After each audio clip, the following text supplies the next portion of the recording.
본 영상에서는 덧셈기, 곱셈기 등 기본적인 로직 요소들만을 연결하여 고품질 고속 비전 AI를 실행하는 디지털 회로를 설계하는 방법을 설명합니다. 이 영상에서 설계한 AI 회로는 이 채널에서 이전에 게시된 영상에서 시연으로 보여드린 것과 동일한 AI 솔루션입니다. 본 영상을 이해하는 데 반드시 베리로그 하드웨어 설계 언어에 익숙할 필요는 없으나 만일 이 언어에 익숙하다면 이 디자인의 베리로그 소스코드를 참조하면 이 영상에서 설명하는 하드웨어 아키텍처를 이해하는 데 도움이 됩니다. 본 디자인에 사용된 모든 베리로그 소스 코드들은 공개되어 있습니다. 여기에 추가로 징크 AI 개발 키트를 사용하면 이 설계를 하드웨어 시뮬레이션하거나 플레이스 앤드 루트하고 개발 모드에서 실행해 볼 수 있습니다. 따라서 본 영상을 따라 하드웨어 소스 코드에서 시작하여 하드웨어 바이너리를 생성하고 당신의 개발 모드 상에서 실행하여 노트북 컴퓨터의 바탕화면을 보드의 영상 입력으로 연결하고 재미있는 영상 AI 테스트를 해 볼 수 있고 다양한 AI 응용 서비스까지 직접 개발할 수 있습니다. 이 디자인의 아키텍처는 개념적으로 단순하며 GPU 및 NPU와 같은 다른 곳에서 일반적으로 사용되는 매트릭스 기반 범용 아키텍처와 완전히 다릅니다.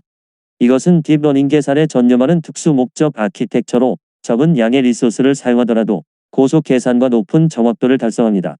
FPGA 업계의 선두주자인 AMD는 징크 7020 FPGA 칩의 하드웨어 리소스가 너무 적다는 이유로 이 칩에 대한 바이티스 AI 솔루션 지원을 중단했지만 여기에 제시된 디자인은 동일한 징크 7020에서 고속으로 비전 AI 알고리즘을 실행할 수 있으며 다양한 애플리케이션에 적용할 수 있습니다. 다른 한편으로 인베디드 GPU 칩 보드인 제슨 나노는 512기가 플럭스의 계산 자원을 장착하고 있습니다. 우리의 디자인은 제슨 나노와 유사한 AI 성능을 달성하는데 오직 45기가 플럭스의 자원만을 사용합니다. 순수하게 계산 구조라는 관점에서 볼 때 여기서 설명하는 디자인은 10분의 1 이하의 자원으로 유사한 성능을 달성하고 있음을 의미합니다. 이것은 이 하드웨어 설계가 기존 설계에 비해 매우 효율적이라는 것을 증명하는 것입니다. 본 영상의 궁극적인 목표는 단순히 하나의 AI 설계를 기술하는 것이 아니라 새로운 AI 하드웨어 설계 방법론을 공유하기 위한 것입니다. 이와 같은 설계 방법의 가능성은 단순히 작은 칩으로 AI 계산을 실행하는 데에만 있지 않고 최근에 더욱더 요구되고 있는 바와 같이 초대형 AI 계산을 적은 공간, 적은 전력으로 실행할 수 있다는 데 있습니다. AI 하드웨어에 관심이 있는 사람이나 디지털 회로 설계를 배우는 학생들에게 흥미로운 주제가 될 것이라고 확신합니다. 본 영상에서는 다음과 같은 내용으로 진행합니다.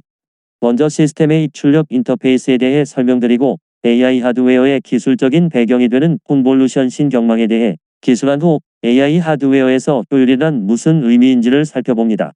그리고 우리의 설계 목표를 설정한 후 효율적인 하드웨어 설계를 위한 우리의 접근 방법과 수반되는 문제점들 및 이에 대한 해결 방법을 설명합니다.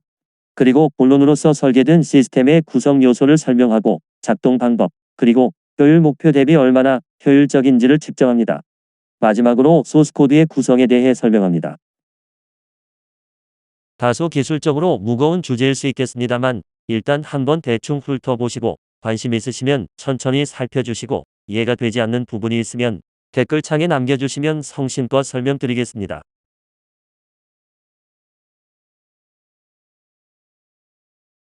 본 영상에서 설명하는 AI 회로는 원칙적으로 분류와 물체인식을 포함한 다양한 AI 알고리즘을 계산할 수 있지만 이 영상에서는 설명편에상 분류 알고리즘에 초점을 맞춥니다. 이 회로는 HDMI 입력에서 연속적으로 주어지는 프레임 이미지를 입력으로 받아서 해당 이미지가 어떤 물체에 속하는지를 인식하여 인식 결과를 연속으로 출력하고 HDMI 출력에 오버레이합니다. 계산 회로는 스탠드얼론 방식으로서 완전히 CPU 독립적으로 작동합니다. CPU가 입력 이미지의 주소를 하드웨어 회로에 알려주면 계산 회로가 계산을 시작하고 CPU는 계산이 끝날 때까지 계산에 전혀 관여하지 않습니다. 따라서 CPU는 자유롭게 다른 일을 할 수 있고 AI 회로는 CPU의 부하량에 관계없이 꾸준한 속도를 낼 수 있습니다. 인식 과정에서 계산 회로는 딥러닝 학습 과정을 통해 미리 학습된 파라미터 데이터를 사용합니다. 이 데이터에 인식 대상에 대한 지식이 들어 있습니다. 따라서 인식 대상이 바뀌더라도 계산 회로를 수정할 필요가 없으며 파라미터 파일만 교체하면 예를 들어 동물을 인식하거나 얼굴에서 성별과 나이를 인식하거나 공장에서 불량품 여부를 인식하는 등 다목적으로 사용할 수 있는 것입니다.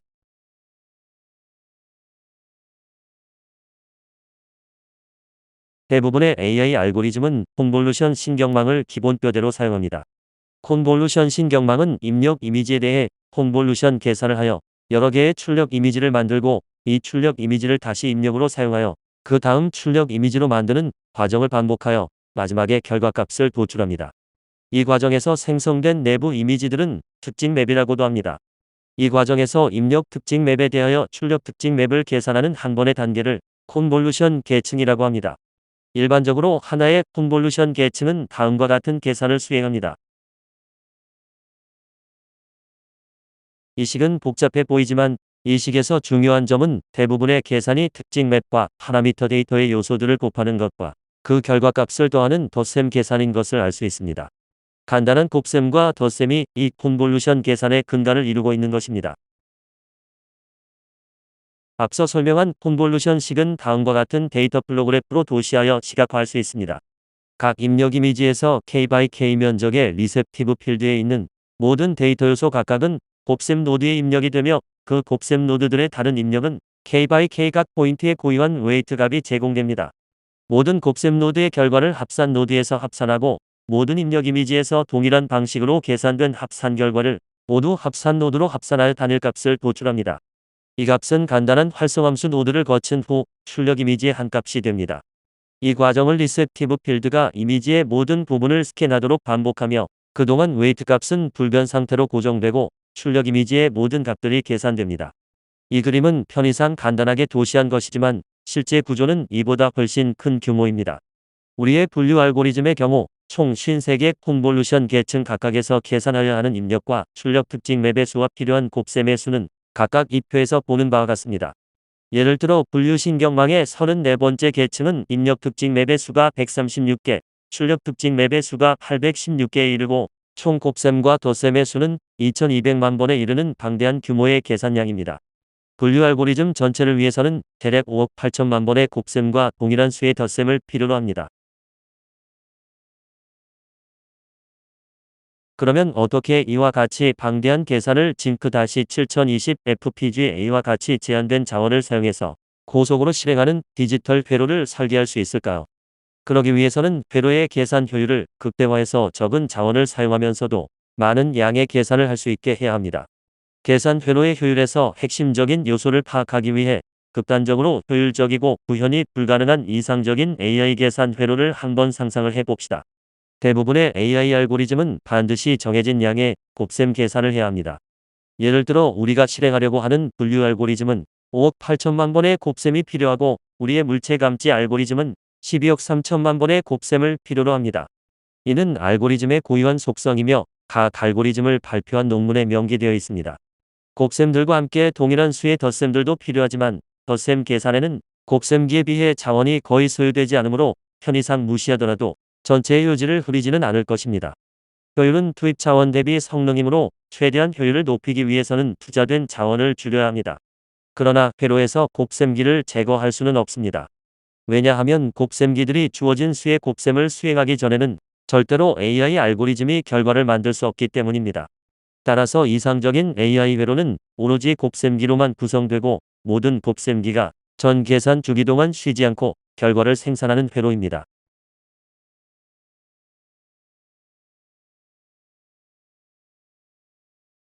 따라서 이상적인 계산 회로는 이 그림처럼 생겼을 것입니다. 흥미로운 것은 곱셈기의 수와 속도가 정해지면 그 회로가 계산할 수 있는 AI 알고리즘 계산 속도도 최고값이 결정된다는 점입니다. 예를 들어 170MHz 속도로 동작하는 128개의 곱셈기로 이루어진 계산 회로가 하나의 이미지 처리에 5억 8천만 번의 곱셈이 필요한 분류 알고리즘을 계산하는 것을 상상해 봅시다. 이 회로가 그 분류 알고리즘을 초당 37.5회보다 빠르게 계산하는 것은 이론적으로 불가능합니다. 전체 128개의 곱셈기들이 1초 이내에 계산할 수 있는 최대 곱셈의 수는 218억이고 하나의 이미지 계산에 5억 8천만 개의 곱셈이 필요하기 때문에 218억 나누기 5.8억은 37.5이기 때문입니다. 만일 최대 속도를 더 높이려면 필연적으로 더 많은 곱셈기들을 사용하거나 더 빠른 속도의 곱셈기를 사용해야 할 것입니다. 명백하게도 모든 곱셈기는 반드시 필요하면서 동시에 최고의 속도로 일하고 있으므로 사용 가능한 곱셈기들의 효율은 시스템 간에 동일하다고 가정하면 어떠한 회로도 이보다 효율이 더 좋을 수 없습니다. 또한 이 회로는 불완전하고 작동이 불가능합니다. 왜냐하면 이 알고리즘은 곱셈뿐만 아니라 명시적이든 암묵적이든 다른 많은 계산이 요구되며 알고리즘을 적절히 계산하려면 다른 계산들을 수행하는 회로가 추가로 필요할 것이기 때문입니다.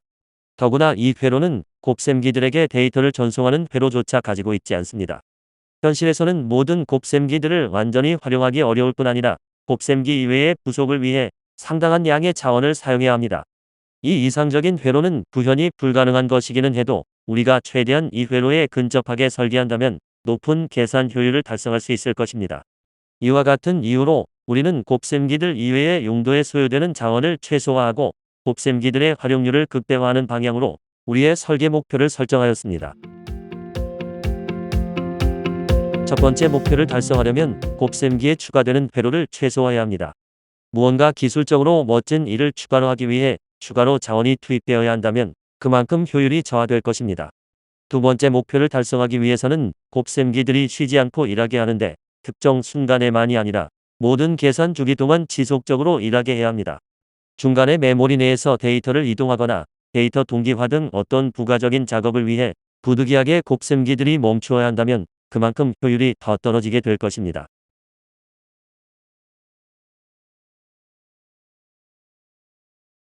그러면 어떻게 하면 곱셈기들의 활용률을 극대화하는 회로를 설계할 수 있을까요? 곱셈기들의 효율을 극대화하기 위한 우리의 기본적인 접근 방식은 앞서 보여드린 데이터 흐름도의 구조와 동일하게 설계하는 것입니다.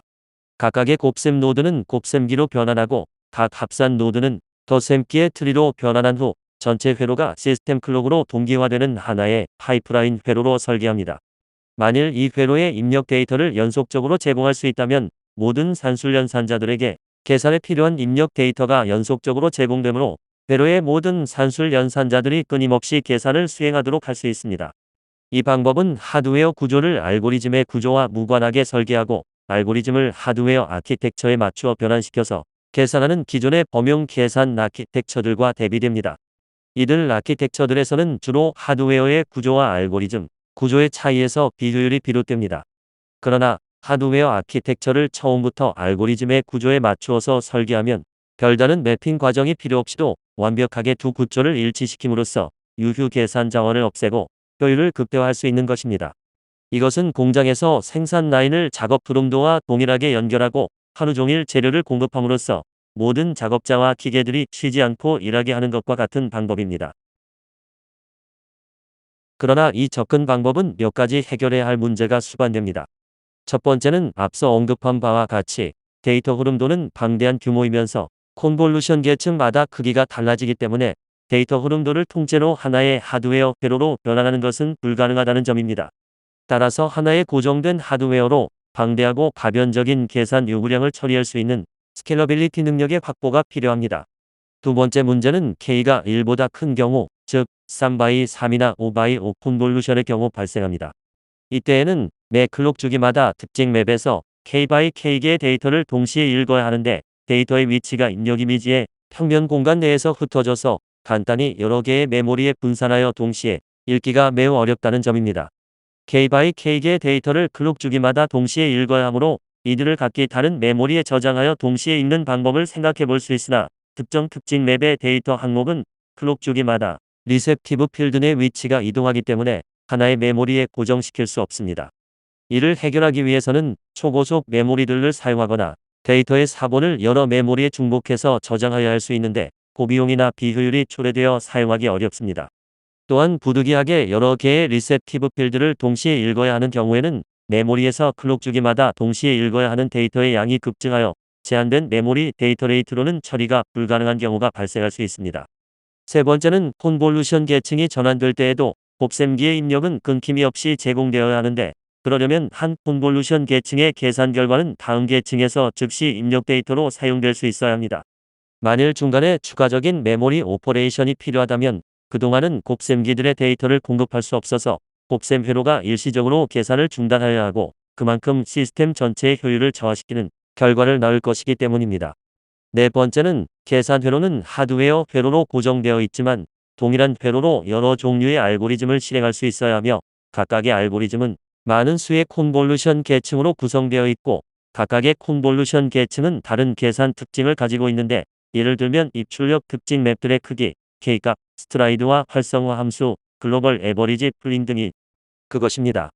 따라서 시스템은 이와 같은 계산 요구 사항을 질서 있게 처리할 수 있는 메커니즘이 필요합니다.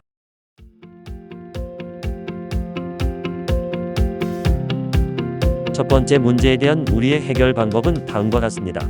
총 물리적 곱셈기의 수를 특정 개수로 고정하는데 예를 들면 우리 회로의 경우 n은 128개로 고정합니다.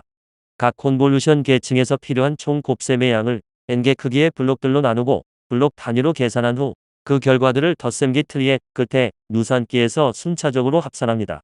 이와 같은 방법은 입출력 특징 맵의 수가 많고 가변적인 경우에도 고정된 크기의 하드웨어로 계산이 가능하게 합니다.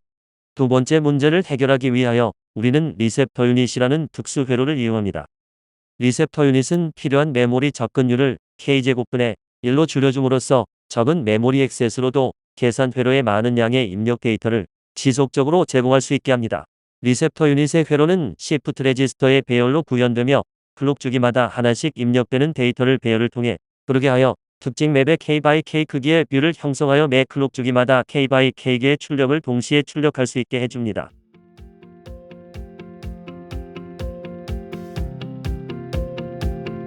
이 방법은 하나의 맵이 끝나고 다음 맵을 시작하는 전환 단계에서도 데이터 공급에 단절이 발생하지 않습니다.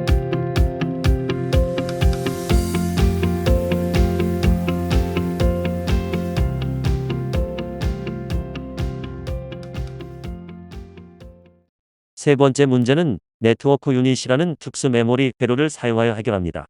네트워크 유닛은 많은 수의 작은 크기의 메모리로 구성되며 제어 신호에 의해 작동하는 스위칭 회로를 사용하여 이전 콘볼루션 계층에서 출력으로 저장된 데이터가 다음 계층에서 바로 입력 데이터로 제공될 수 있게 합니다. 네트워크 유닛을 사용함으로써 콘볼루션 계층의 전환 시에 추가적인 메모리 오퍼레이션이 수반되지 않으므로 계산 회로에 지속적으로 데이터를 공급할 수 있고 따라서 높은 계산 효율을 유지할 수 있습니다.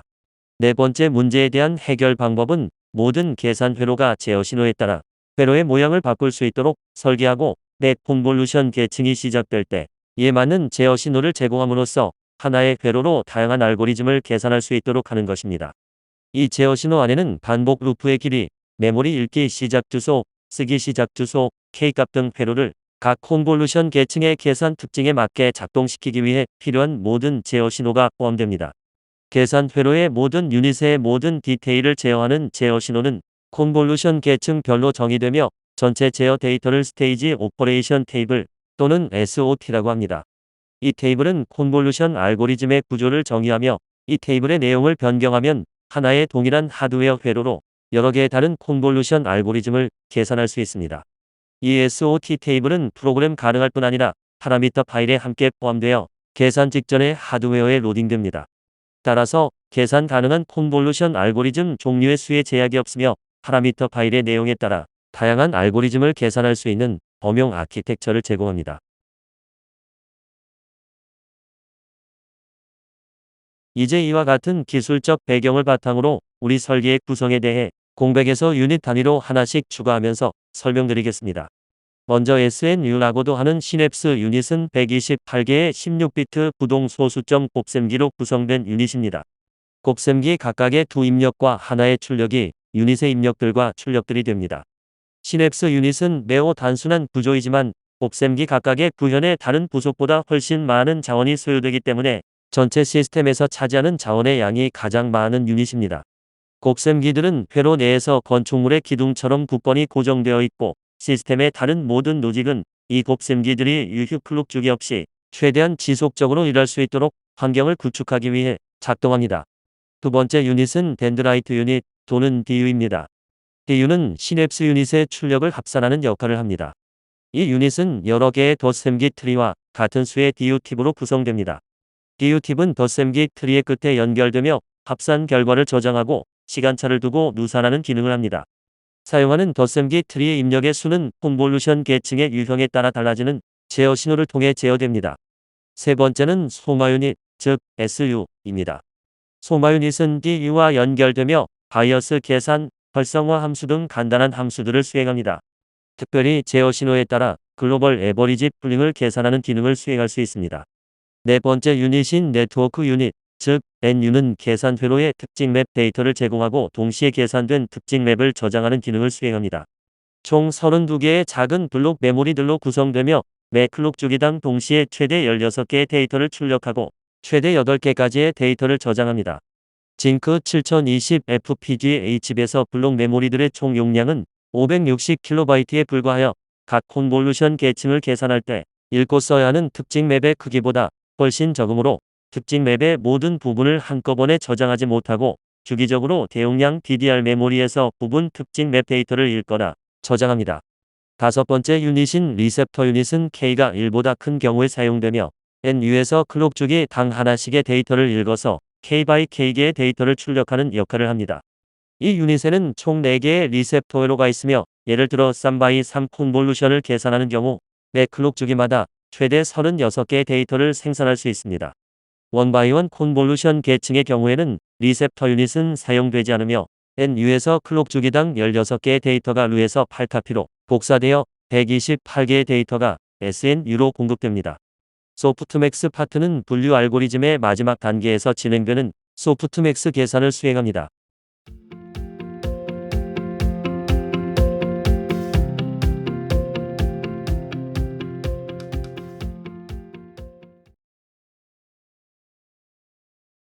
지금부터 전체적인 계산 과정을 간략하게 설명드리겠습니다.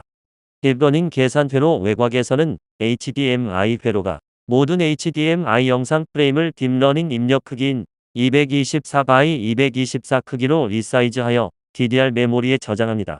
CPU는 계산을 시작하기 전에 인식할 대상이 학습된 파라미터 파일의 내용을 DDR 메모리에 올리고 제어 유닛의 계산 시작을 명령합니다. 계산이 시작되면 CU는 DDR에서 파라미터 데이터에 포함되어 있는 SOT 데이터를 읽어 CU 내에 저장시키고 계산 회로를 가동시켜 SOT에 적시된 콘볼루션 계층들의 계산 순서에 의거하여 첫 번째 계층부터 마지막 계층까지 차례대로 계산합니다. 계산 회로는 SOT에 적시된 콘볼루션 계층을 하나씩 순차적으로 계산하게 되는데 만일 이 계층이 1x1 콘볼루션 계층인 경우는 다음과 같이 처리됩니다.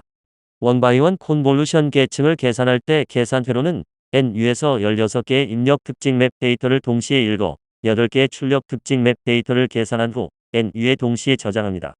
NU는 이전 계층에서 저장된 특징 맵들에서 한 클록 주기당 16개씩의 데이터를 연속적으로 인출하여 RU로 보냅니다. RU는 이 데이터를 8배로 복제하고 매 클록 사이클마다 128개의 데이터를 SNU로 전송합니다. SNU에서 곱들을 계산한 후 DU에서는 16개씩 묶음을 합산하며 8개의 합산값을 DU팁에 누산하게 됩니다. 마지막 입력 특징 맵을 처리하는 루프에는 DU팁의 합산값이 SU로 보내져서 바이어스와 활성화 함수를 계산한 후 다시 NU에 저장되게 됩니다. 이와 같은 과정에서 모든 데이터는 연속한 스트림 형태로 흐르므로 계산 회로는 쉬지 않고 연속적으로 계산을 수행할 수 있습니다. 마지막 콘볼루션 계층에 이르면 N이 인식하고자 하는 물체의 수일 때 N개의 데이터가 SU에서 계산된 후 소프트맥스 파트로 보내지며 이 파트에서 소프트맥스를 계산하여 가장 높은 확률의 물체가 이 분류 알고리즘의 결과 값으로 선정됩니다. 하나의 이미지 프레임에 대한 계산이 모두 끝나면 가장 최근에 저장된 입력 이미지를 사용하여 위 과정을 반복하게 됩니다. 이 영상은 계산 회로 내에서 데이터의 흐름을 도시한 것입니다. 여기서 주목할 것은 가장 많은 자원이 투입된 SNU는 쉬는 시간이 없이 지속적으로 가동된다는 점입니다.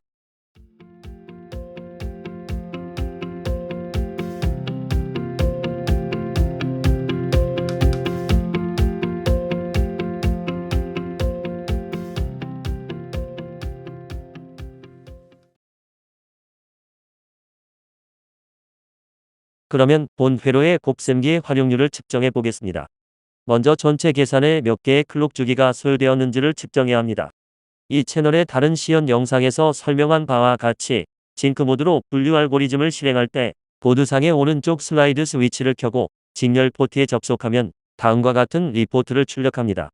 이 리포트는 하나의 이미지를 인식할 때 약 690만 개의 클록 주기가 소요되었음을 나타냅니다.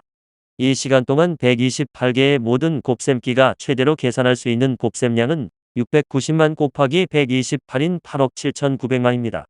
또한 앞서 설명한 바와 같이 실제로 계산한 시료 곱셈량은 이 분류 알고리즘을 위해 필요한 계산 요구량인 5억 8천만입니다. 따라서 곱셈기의 효율은 5억 8천만 나누기 8억 7,900만인 66%가 됩니다. 물체 감지 알고리즘의 경우는 다음과 같은 결과를 얻었습니다. 이 리포트에 따르면 하나의 이미지를 인식할 때 약 11.800만 개의 클록 주기가 소요되었으므로 이 시간 동안 128개의 모든 곱셈기가 최대로 계산할 수 있는 곱셈량은 1180만 곱하기 128인 15.1억입니다. 또한 실제로 계산한 시료 계산량은 이 물체 감지 알고리즘을 위해 필요한 계산 요구량인 12.3억입니다. 따라서 곱셈기의 효율은 12.3억 나누기 15.1억인 81.5%입니다. 물체 감지 계산의 경우에 곱셈기를 100% 활용하지 못한 이유를 분석해 보겠습니다. 3x3 콘볼루션 계산 시 곱셈기들의 일부만 사용할 수밖에 없었기 때문에 오버헤드가 발생합니다. 또한 1x1 콘볼루션 계층을 계산할 때 DFD상의 곱셈기를 128개씩 나눌 때 마지막에 남은 조각으로 인해 생기는 프래그멘테이션 오버헤드가 발생합니다. 이 두 가지의 오버헤드가 합해서 9.7% 정도로 계산되었습니다. 또한 DDR 메모리 접근 시 데이터를 대기하면서 발생한 오버헤드가 8% 정도 발생하였습니다. 결과적으로 본 회로는 피크 곱셈 속도가 초당 226억인 하드웨어 리소스로 이 중 81.5%인 184억의 시료 곱셈 속도를 달성했습니다. 최근 NPU들이 대체로 피크 곱셈 능력이 수조 개인 자원을 보유하고 있는 것을 감안하면 본 설계는 극히 적은 자원을 사용하여 좋은 성능을 달성한 것으로서 지금보다 매우 작은 NPU를 만들 수 있거나 동일한 칩 크기로 강력한 성능의 NPU를 만들 수 있는 잠재력을 보여주는 것입니다.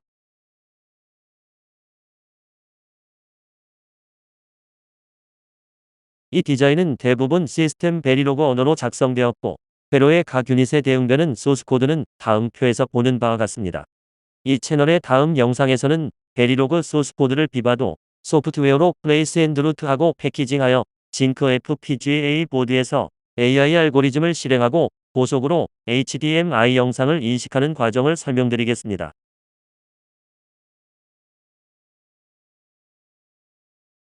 지금까지 본 비디오에서는 곱셈기, 덧셈기와 같은 기본적인 구성품만을 사용하여 고성능 AI 영상인식 칩을 설계하는 방법에 대해 설명하였습니다.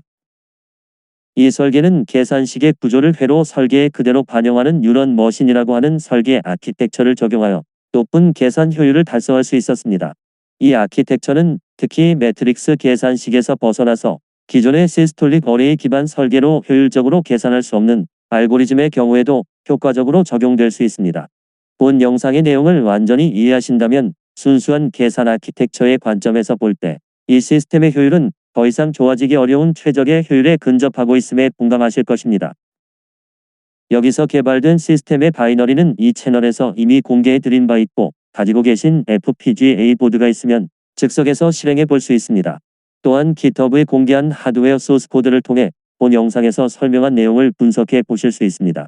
저가의 AI 개발 보드를 구매하시면 직접 소스 코드에서 시스템 바이너리를 구현해 보실 수 있고 다른 하드웨어 플랫폼에 포팅할 수도 있을 것입니다. 우리는 여러분을 돕기 위해 항상 준비가 되어 있습니다. 예를 들어 극단적으로 효율적인 초대형 칩 개발 프로젝트를 진행하시거나 개발자들의 AI 설계 교육 등을 위해 저희가 도움이 되어 드릴 수 있습니다. 언제라도 말씀해 주시기 바랍니다. 경청해 주셔서 감사합니다.